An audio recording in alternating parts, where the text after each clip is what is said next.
इस वीडियो में हम एक्सरसाइज 8.2 के क्वेश्चन नंबर 5 को सॉल्व करेंगे। आपका क्वेश्चन नंबर 5 है, समांतर चतुर्भुज ए बी सी डी में ई और एफ क्रमशः ए बी और डी सी के मध्य बिंदु हैं। दर्शाइए कि रेखाखंड ए एफ और ई सी विकर्ण बी डी को समत्रिभाजित करते हैं। तो देखिए यहां पर हमें यह दिखाना है कि AF और EC विकर्ण BD को समान 3 भागों में बांटते हैं। अभी तक हमने कई सवाल किए जिनमें हमने समद्विभाजित का मतलब समझा था, समद्विभाजित शब्द का यूज किया था वहां पर। तो देखिए समद्विभाजित का मतलब होता है, देखिए यहां पर सम का मतलब होता है समान, और द्वि का मतलब होता है दो, और भाजित का मतलब होता है बांटना। तो समान दो भागों में बांटना ये कहलाता है समद्विभाजित। तो इसी तरह से अगर हम देखें तो सम त्रिभाजित का मतलब क्या हो जाएगा, देखिए सम का मतलब होता है समान, त्रि का मतलब होता है 3, और भाजित का मतलब होता है बांटना। मतलब समान 3 भागों में बांटना ये कहलाता है समत्रिभाजित। तो यहां पर हमें यही दिखाना है कि जो विकर्ण BD है उसको समत्रिभाजित दिखाना है। समत्रिभाजित का मतलब 3 बराबर भागों में बांटना। तो यहां पर देखिए DP बराबर PQ बराबर QB, ये 3 भागों को हमें बराबर दिखाना है। आई होप कि आपको समझ में आ गया होगा कि समत्रिभाजित का यहां पर मतलब क्या है। बहुत ही आसान क्वेश्चन है, चलिए क्वेश्चन को सॉल्व करते हैं। सबसे पहले हम क्वेश्चन में लिखेंगे दिया है, तो यहां पर हमें दिया गया है कि ABCD एक समांतर चतुर्भुज है जिसमें E और F क्रमशः भुजाओं AB और CD के मध्य बिंदु हैं। ठीक है, हमें सिद्ध करना है कि DP बराबर PQ बराबर QB। ठीक है, समान 3 भागों में बांटने का मतलब DP बराबर PQ बराबर QB। अब देखिए कैसे सिद्ध करेंगे। हमें यहां पर दिया गया है समांतर चतुर्भुज ABCD। तो देखिए समांतर चतुर्भुज ABCD में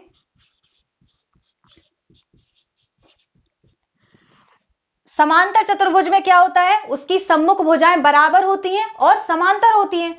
तो यहां पर हम कह सकते हैं कि ABCD अगर समांतर चतुर्भुज है तो ये भुजा AB CD के बराबर होगा, और साथ में ये कैसे होंगे, समांतर भी होंगे।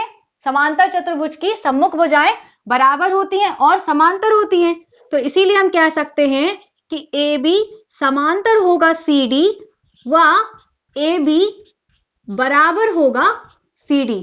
ठीक है, अब देखिए अगर AB समांतर है CD के और बराबर है, तो अगर हम इसका हाफ कर दें यानी आधा कर दें तो हाफ AB और हाफ CD भी समांतर होंगे। ठीक है, इसी तरह से हाफ AB और हाफ CD वो भी क्या होगा, बराबर होगा।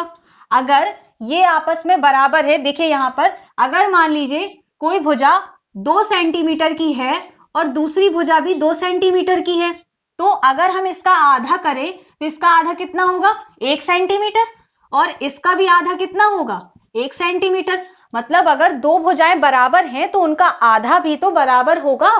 तो इसी तरह से हम कह सकते हैं अगर AB बराबर CD है तो AB का आधा और CD का आधा वो भी बराबर होगा। ठीक है, तो आप देखिए यहां पर AB समांतर है, सॉरी हाफ AB समांतर है हाफ CD। तो अगर AB समांतर है CD के तो इसका आधा हम मान के चलते हैं AE को। ठीक है ना, E क्योंकि मध्य बिंदु है तो AE बराबर हो जाएगा FC के, और AE समांतर हो जाएगा FC के। ठीक है, AE समांतर हो जाएगा FC और AE बराबर हो जाएगा FC। अब देखिए अगर AE समांतर है और बराबर है, इसी प्रकार से CF और ये बराबर है और समांतर है, तो यहां पर देखिए एक चतुर्भुज बन रहा है AE, देखिए मैं यहां पर बना रही हूं AE CF, ये जो चतुर्भुज बनेगा ये हमारा कैसा चतुर्भुज हो जाएगा, समांतर चतुर्भुज। क्यों? क्योंकि समांतर चतुर्भुज में क्या होता है, सम्मुख भुजाओं का एक युग्म समांतर और बराबर होना चाहिए। तो यहां पर देखिए, इसमें ये भुजा और ये भुजा सम्मुख भुजाएं हैं और ये बराबर भी हैं और समांतर भी हैं। तो हम कह सकते हैं कि अतः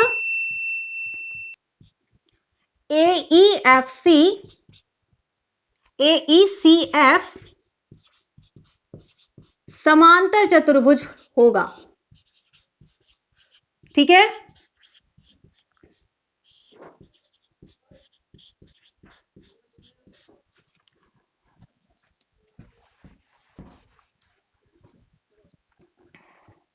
अब हमने यहां पर इसको समांतर चतुर्भुज दिखा दिया है, तो अब हम यहां पर लेंगे त्रिभुज लेंगे। ठीक है, DQC ये त्रिभुज लेंगे, DQ यहां तक और C ये त्रिभुज। ठीक है ना, ये पूरा त्रिभुज लेंगे, इतना त्रिभुज DQC में। अब देखिए, त्रिभुज DCQ या DQC कुछ भी हो सकता है। तो DQC में हमें क्या क्या दिया गया है, जो F है वो भुजा DC या CD का मध्य बिंदु है। ठीक है, और साथ में अभी हमने ये समांतर चतुर्भुज सिद्ध किया, तो जो PF है, इतना भाग और ये वाला भाग, ये दोनों भी क्या है, समांतर है। ठीक है, इतना ये वाला और ये वाला, ये समांतर है। तो क्या हो जाएगा, मध्य बिंदु प्रमेय के विलोम से हम यहां पर ये लिख सकते हैं कि DP बराबर होगा PQ। मैं ये मान के चल रही हूं कि आपको मध्य बिंदु प्रमेय का विलोम पता है। ठीक है ना, अगर मध्य बिंदु प्रमेय का विलोम आपको पता नहीं है तो वीडियो की लिंक डिस्क्रिप्शन में है, आप जाकर देख सकते हैं। ठीक है ना, तो देखिए यहां पर क्या लिखेंगे, FDC का मध्य बिंदु है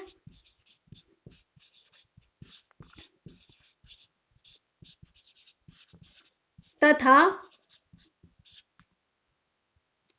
PF समांतर है QC के, तब मध्य बिंदु प्रमेय के विलोम से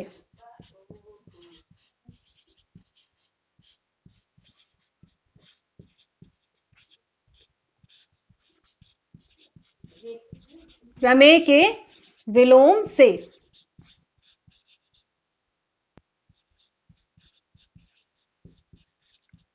क्या कह सकते हैं कि F से आने वाली जो समांतर रेखा है वो तीसरी भुजा यानी DQ को दो बराबर भागों में बांटती है, मतलब DP बराबर हो जाएगा PQ।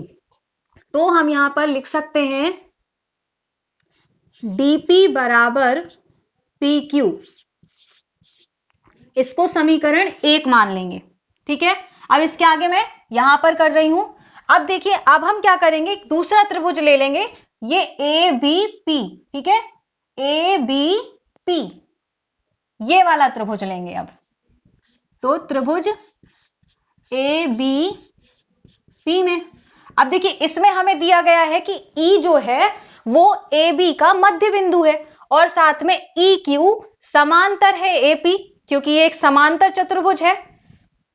तो EQ समांतर हो जाएगा AP। तो देखिए, EAB का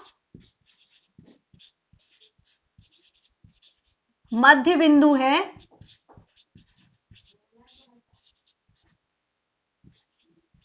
तथा EQ समांतर AP।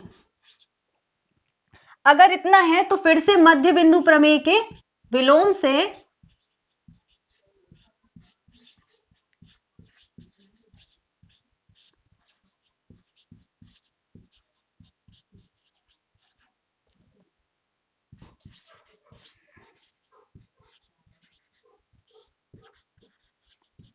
क्या हो जाएगा, PQ बराबर हो जाएगा QB। PQ बराबर QB, इसको मान लेंगे समीकरण नंबर 2। अब समीकरण 1 और 2 से देखिए,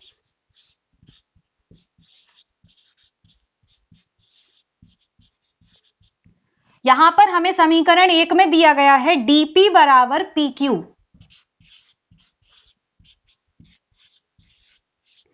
समीकरण 2 में देखिए पी क्यू किसके बराबर है, क्यू बी के। तो पी क्यू हम लिख सकते हैं बराबर क्यू बी। तो देखिए हमें क्या सिद्ध करना था, डीपी बराबर पी क्यू बराबर क्यू बी।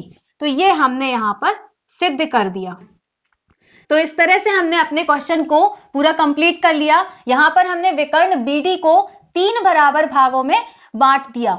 आई होप कि आपको ये क्वेश्चन अच्छे से समझ में आ गया होगा। अगर आपको कोई भी डाउट है तो आप मुझसे कमेंट सेक्शन में पूछ सकते हैं। और अगर क्वेश्चन अच्छे से समझ में आ गया हो तो वीडियो को लाइक कर दीजिए। आपके लाइक करने से ही मुझे पता चलता है कि आपको क्वेश्चन अच्छे से समझ में आ गया है। अगर आप मेरे चैनल पर पहली बार आए हैं तो चैनल को सब्सक्राइब करके नोटिफिकेशन बेल आइकन को प्रेस करके ऑल पर जरूर क्लिक कर दीजिए ताकि आपको क्लास 9 के आगे आने वाले वीडियोस की नोटिफिकेशन मिल सके। तो मिलते हैं नेक्स्ट वीडियो में। Thanks for watching this video.